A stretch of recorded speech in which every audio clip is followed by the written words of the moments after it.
Okay, well, I thought I'd maybe just do a little update on where we stand with the 3RZ-FE turbo project for the pickup truck. Some people have been asking periodically on the channel, not too many, but occasionally people will mention it. So here's the current state of things. Okay, it's on the engine stand. The crank is still in there. Crank turns very freely. Most of my precision measuring tools are down south, so I can't really take super accurate, 1/10,000th of an inch measurements, but I will be doing that at some point. Now,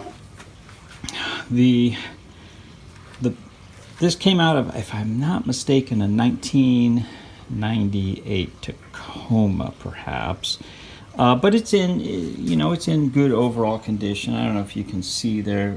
There's a little scuffing and glazing on the walls, but nothing too crazy bad. So I get the impression that the block is pretty sound. I'm gonna pop out these core plugs here pretty soon, and that'll allow us to kind of clean it, allow me to clean it and what have you. I need to check the surface of the block here, but overall it looks good. I won't be surfacing the block. I'll be hand scraping it, similar to the video I posted some time ago on the 22RE where I hand scraped the block. And but overall, I think we have a good starting point. I will be pulling the crankshaft out here in the next few days, so maybe I will get a video of that, and I'll stitch all this stuff together. Let me flip it over for now, and we'll look at the crankshaft. So it's kind of interesting. All right, so here's the underside of the block, and you can kind of see, just for anybody who's curious, and I'll have more videos as we get into this project. But here's the underside, and you can see on the 3RZ block, it has a fully counterweighted forged crank. Now there's also a 2RZ version of this motor, which is, I believe, 2.4 liters versus 2.7 liters.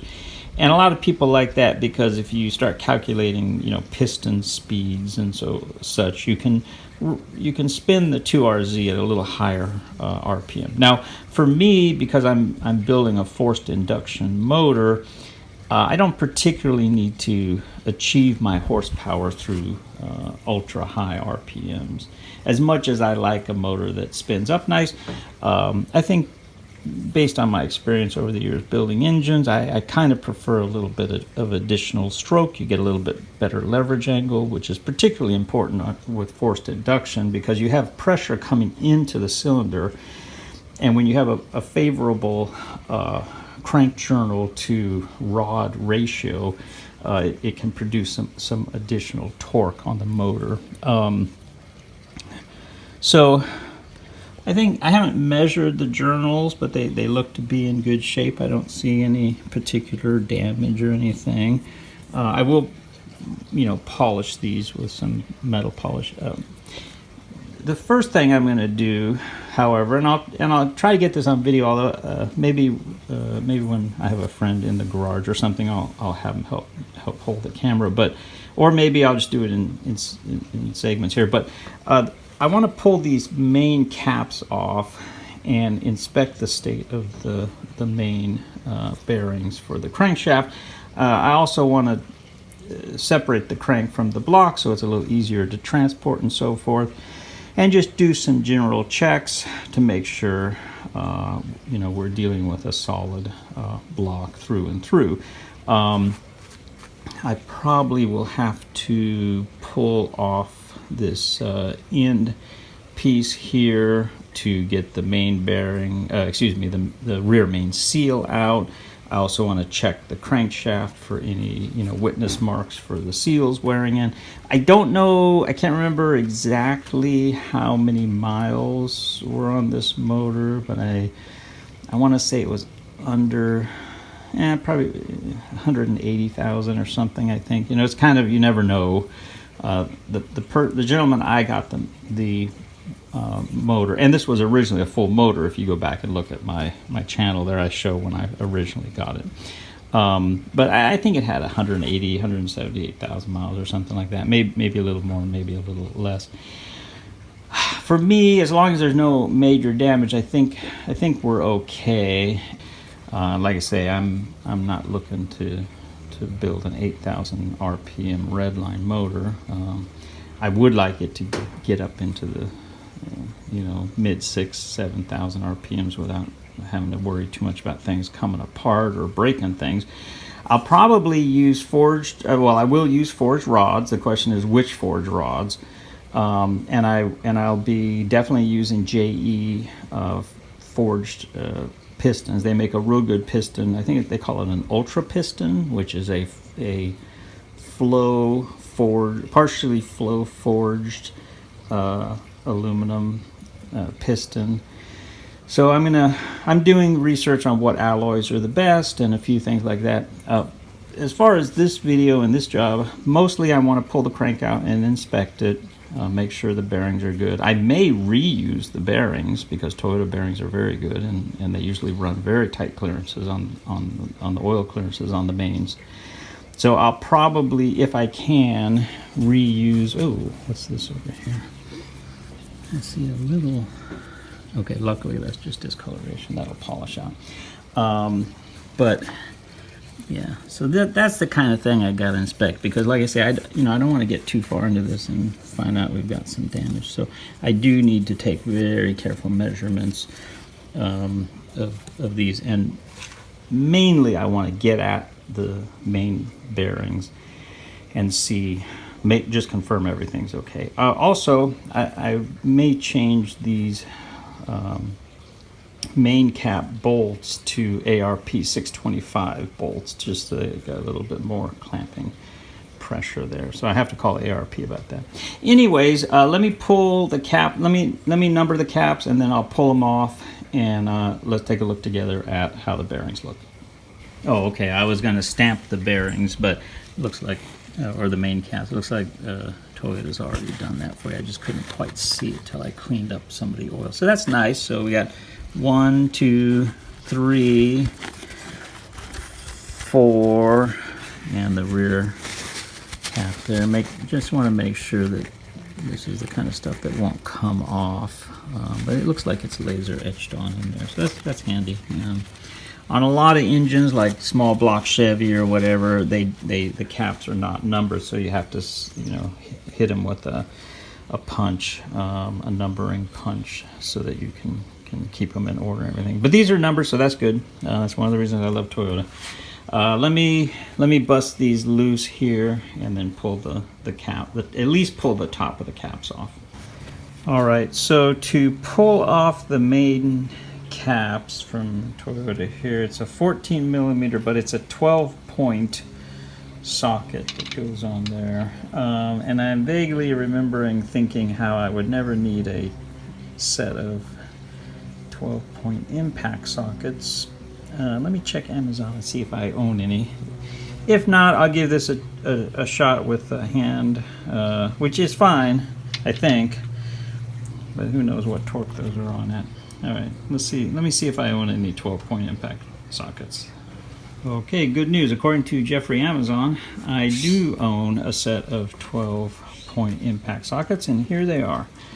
And this is the little guy we're looking for. So, yeah, SunX to the rescue.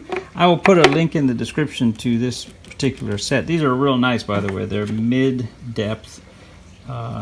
And I use a 3/8 impact from Milwaukee instead of a 1/2 inch, since it seems to get a little bit better impact. If you watch the Torque Test channel, they reviewed it, and for some weird reason, the 3/8 impact outperformed the 1/2 inch. So that's what I run over here. Real good set of sockets. I'll put these in the description. Let me start with a hand tool. I don't want to bang anything up here. Let me see if I can get these out, but I didn't want to fracture one of my good chrome sockets, so we'll use that guy here in a second. Okay, so I broke the main caps loose with just a hand wrench, but I used my impact socket because I didn't want to fracture anything. These were down pretty well.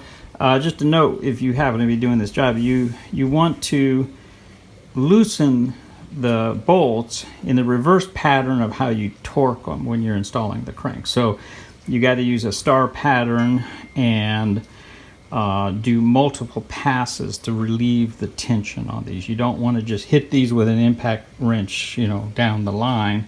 So you generally start at the outside, work your way in, and try to do 3 passes. So first pass, crack them loose. Second pass, take some more torque off. Third pass, free them up.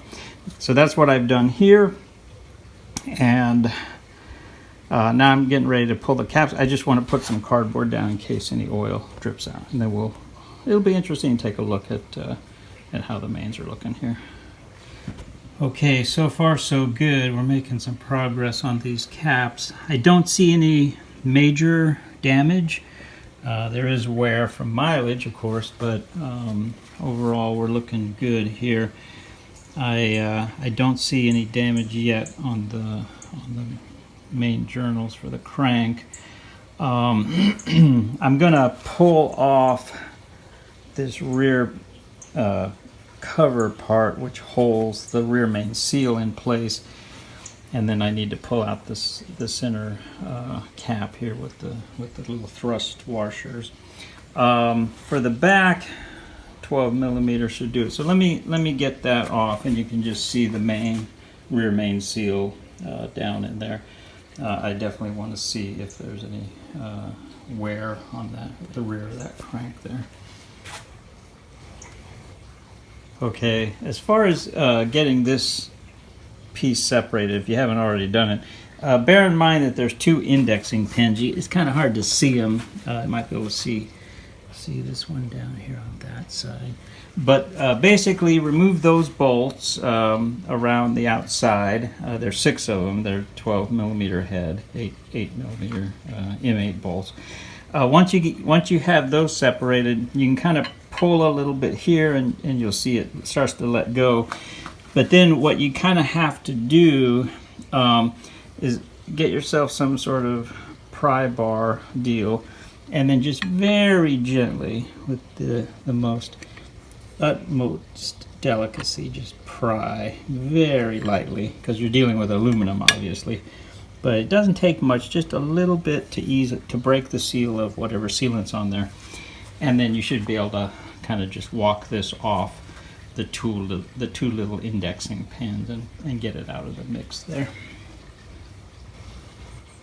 Okay, and so you can see once it jumps off these little indexing pins. Now, in my particular case, because of the spacing of my engine stand, I can't quite get it out of the mix here. I haven't tried too much, but what we're most interested in is how much of a groove is there in the crank. And you can see that there is a witness mark.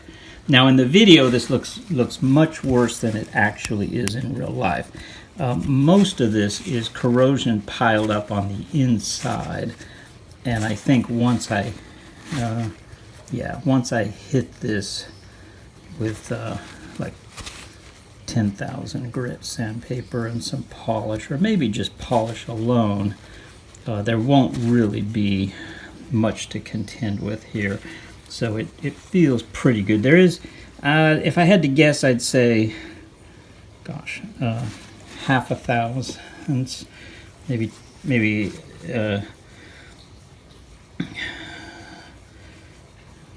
yeah, half a thousandths, or maybe a quarter of a thousandths, 2.5 10,000ths, if that. It's really hard to tell.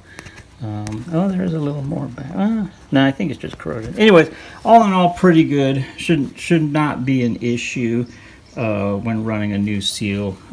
Polish this out a little bit, and I think we're gonna be good. But I think there is a little, but it's so slight. Yeah, it's not even a tenth, I don't think. So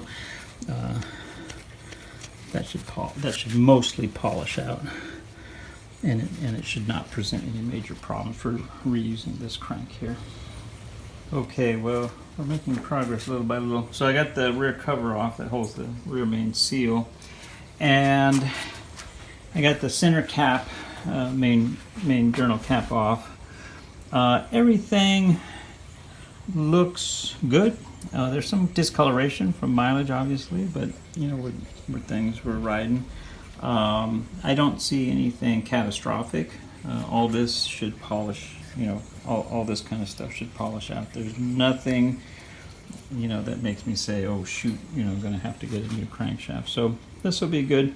I'm going to pull the crank out, and then I don't expect anything to be wrong with the bottom bearings. And then next on the list will be to knock out these freeze plugs. I probably won't cover that. I'll probably do a little race prep on the block, nothing too crazy, but you know, chamfer the holes, make sure everything's good to go. Just inspect it overall. I won't be boring this for the pistons anytime soon, so this won't be like a you know, an ongoing build series right now. I'm still in the research and development phase of this engine project. I'm researching what turbo I want to use, what alloy do I want to use for the, you know, the turbo exhaust manifold. Trying to figure out, you know, I probably would like to weld it up myself. Use Inconel, and I'm debating on which cylinder head I want to go with, what cam profile, what size turbo. So there's a lot in the works. You know, where am I going to casually tuck my intercooler so nobody can see it when I'm driving around on the road? Because I do like my truck to be, you know, kind of sleeperville. You know what I mean? Although I will say that when people pull up next to the Willwood brakes, they kind of I can see them, especially kids, you know, in Hondas and things. I can see them do a double take, like what the heck? Why does this car have such big brakes? Why does this truck have four-wheel disc brakes? That's the next question. Anyways,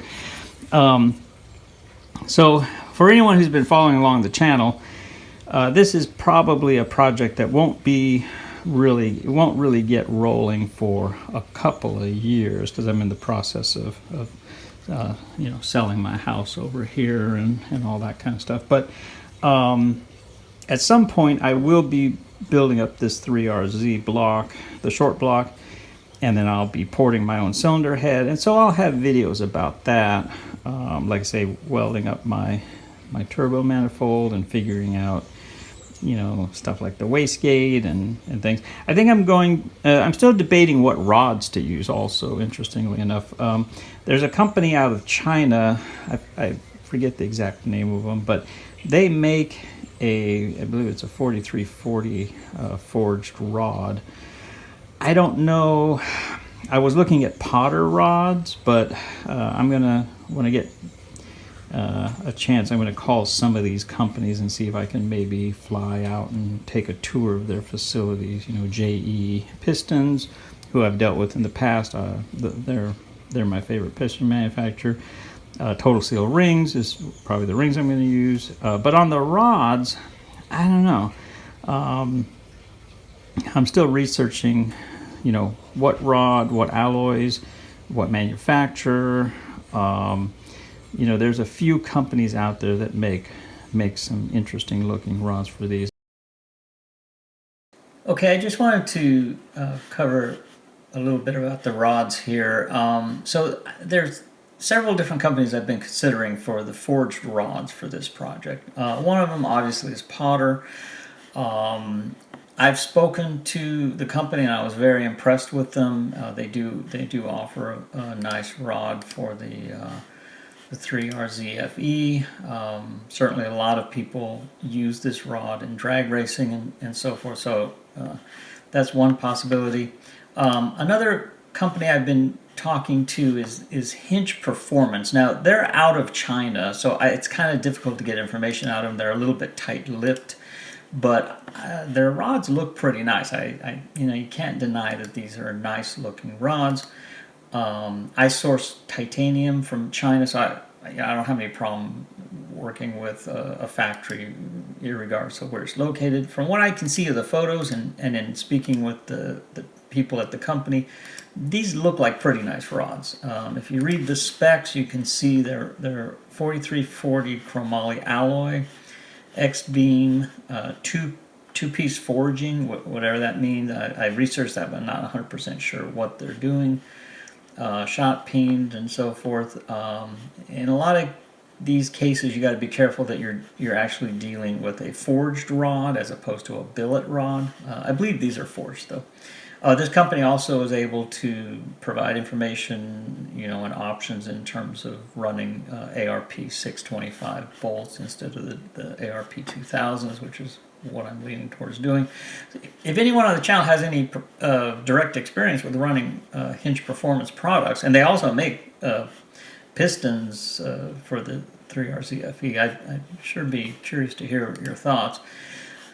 Another company that came up is this AD Racing. Now, I don't know anything about these guys.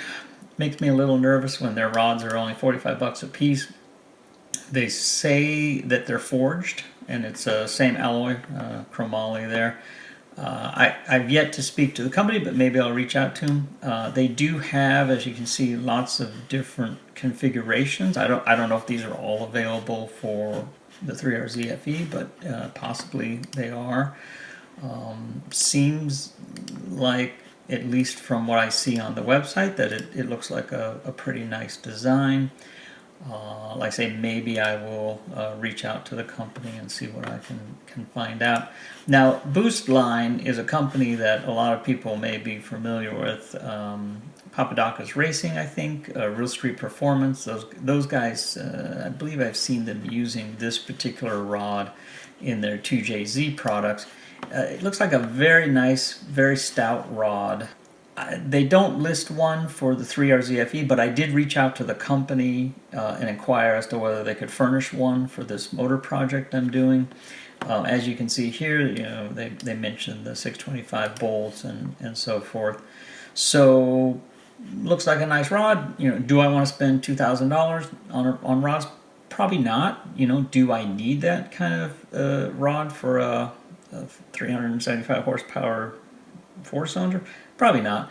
So trying to figure out where I want to go with the rods. Again, anyone on the channel has any first-hand information, if there's anyone out there who's built a turbocharged 3RZ-FE, please feel free to get in touch or comment on the video. I would certainly love to hear your thoughts. Okay, back to working on the block. I also got to decide, because it's going to be forced induction, do I need to do anything with oilers for the cylinder walls? I'm not even sure if this block came from the factory with them. I don't think it did, though. I know, like the 2JZ has oilers, but I don't think the 3RZ has oilers. But the 3RZ, in a lot of regards, is a small 2JZ, so that's the reason I picked it. I think it shares a lot of its heritage with the 2JZ block. Forged crank. Very stout, over-engineered for the amount of power it puts out. This motor, if I'm not mistaken, puts out around 155 horsepower stock. And so, even a more or less stock motor that you bolt a turbo on, if you pump through, 15 PSI, you would expect to get 300 horsepower, without even trying, I think. And if you do some port work and get your cam profile dialed in, and a few little tricks like that, get a high flow kind of turbo exhaust set up, I would think you could put out 325, 350 all day long, and as long as you have something to manage heat and different things, detonation stuff, I think the motor would be pretty good. So that's kind of the direction we're heading. Let's see what else. Oh, and then just for anyone who's curious, I'll probably run either Haltech or Link ECU. I'm kind of leaning towards Link, but I still got a lot more research to do on that. Anyways, for now, I'm gonna knock out these plugs, pull the crank out, double check it with some micrometers, but I suspect it's fine. Just want to make sure it's all factory, never been reground or anything like that. Do a polish on it, bag it up, store it. And then on the block, I probably will remove some of the flashing down in here and clean up the walls just a little bit. I might Cerakote the inside with ceramic just to clean it up. Maybe not. Maybe I'll just polish it out and sand it down a little bit. You know, you kind of want to remove some of this sort of stuff if you can, so it doesn't break off and find its way floating around. And then, as mentioned, I'll eventually be hand scraping the top. I may or may not do a dry sump. If I do a dry sump, I'm going to make it all custom and weld up my own pan and have an integrated little reservoir and stuff. So, but I don't know. We'll see.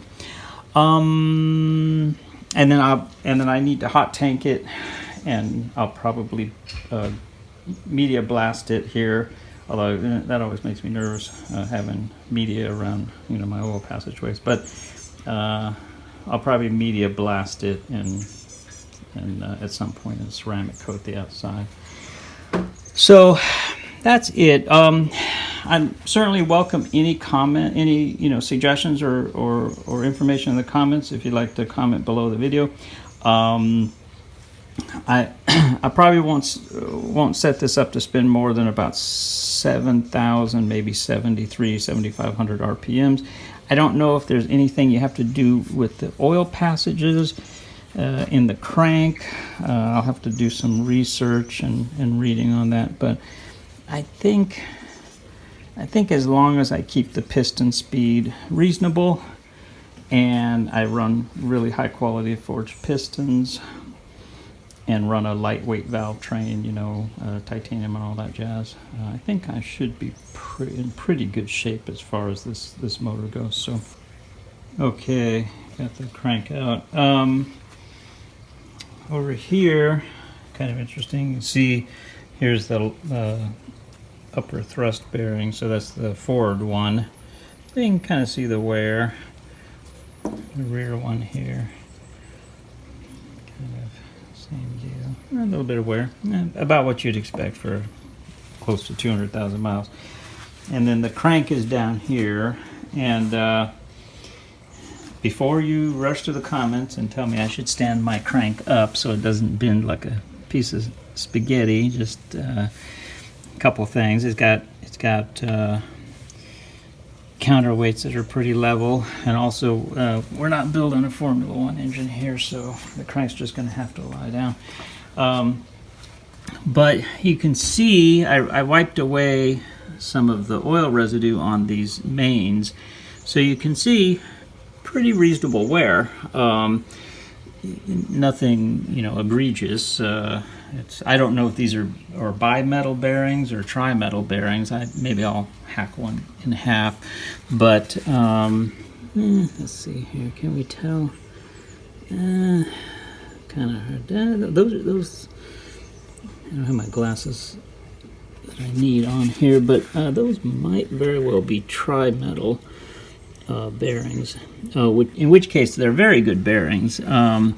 But you can kind of see here that there is beginning to be some wear, but I don't see anything that would indicate a catastrophic failure of the motor, and I don't know the history of the motor, so but I don't see anything here that would indicate really anything horrible happening. I think it was just a matter of miles. I can't remember the individual. I got it from his buddy, and you can see the scuffing on the cylinder wall. So I don't know if this was a situation where there was perhaps a loss of oil pressure and they shut it down, or if it was just a motor that started to consume oil, perhaps something to do with the ring sealing or glazing on the cylinder wall. Well, whatever the case is, it's as far as used motors and starting points for projects go, this is shaping up to look pretty good. Now, I'm not going to run the balance shafts. I'll either fabricate my own balance shaft delete kit, or I'll reach out to, you know, somebody like LC Engineering or something, and see how we go about blocking off those passages, but those oil passages and things. But for now, everything is looking good. Yeah, and like I say, I don't see anything that jumps out at me as being a problem yet. So you never know, but so far so good. And I'm just gonna, as I mentioned before, I'm just gonna knock out the core plugs, and the inside, the cooling passages are very, very clean on the block, so that's another good indicator. Let me go ahead and flip it over real quick here, and we'll take a look at the cylinders one more time before we call it a day. Okay, I wiped down the walls in the block there.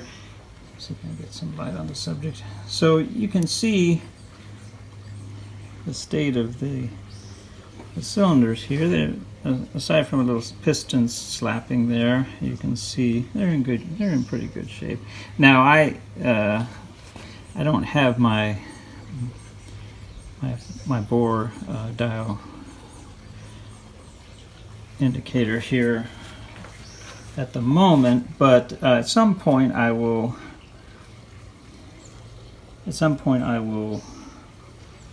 measure these and see if there's any taper or any round, you know, out of round or anything like that. But and then I'll be able to make a decision as to whether I need to board this 10 thousandths over, or maybe I can get away with a hone and, you know, run some new rings.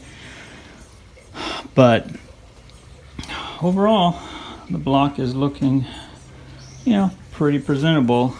Next on the agenda here is I'm going to knock out these steel plugs and switch them over to brass. And then, as I mentioned previously, I may ceramic coat the outside of the block with Cerakote. But you can see 3RZ.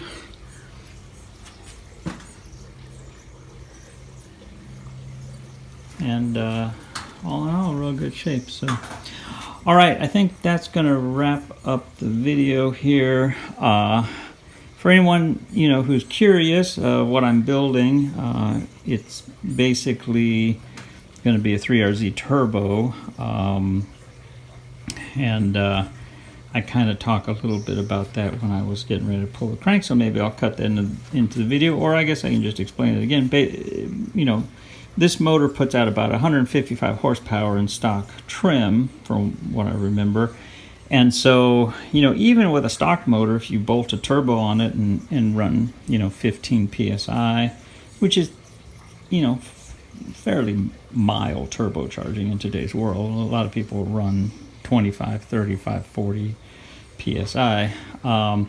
I'm not looking to do that because I want my engine to live for a long time and be able to drive it comfortably on the street. I just want a little more horsepower, you know, for my truck over here, and I'm not trying to win any races or anything. I just want to have a fun truck to drive, and, you know, I don't want to get smoked by Priuses or things like that. So 300 or 400 horsepower should be plenty, and I think I can at least obtain 300 horsepower with 15 pounds of boost. Now I'm going to add in water injection, methanol injection. My target will be probably more around 20 pounds of boost, and then dial it down to 13 or 14 or 15 for cruising on the highway sort of thing.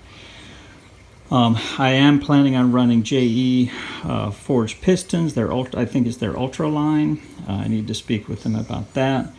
I'm going to port my own cylinder head and profile my own cam, titanium kind of, you know, valve train, Inconel valves, that sort of stuff. I'll be welding up all my own intake and exhaust. So, you know, there's a lot of work ahead, but it all kind of starts with the block.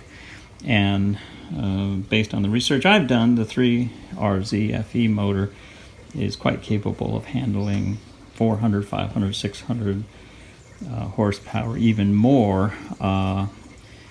But I think a realistic horsepower for a street motor where you're not going, you know, where you're not sacrificing reliability or drivability, is probably around the 300, the low mid 300s, and so that's what my goal is here.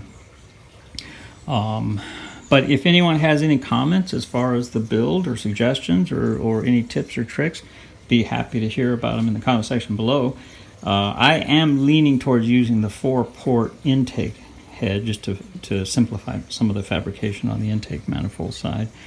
I'm not quite sure. I suspect with the 8-port they're trying to increase the velocity going into the engine, but because I'm going to be using forced induction, I'm not overly concerned with that. So I'm looking for a 4-port 2RZ or 3RZ head. If anyone out there watching has one, feel free to reach out to me. I would really like to find an OEM Toyota casting that has, you know, low miles, never overheated, you know, just came off of a motor or something like that. So I've been shopping around, but I haven't found anything yet. If anyone has one, let me know. Otherwise, I think that'll wrap up the video here. Thanks for watching. And again, any comments or questions, feel free to use the section below. Thanks.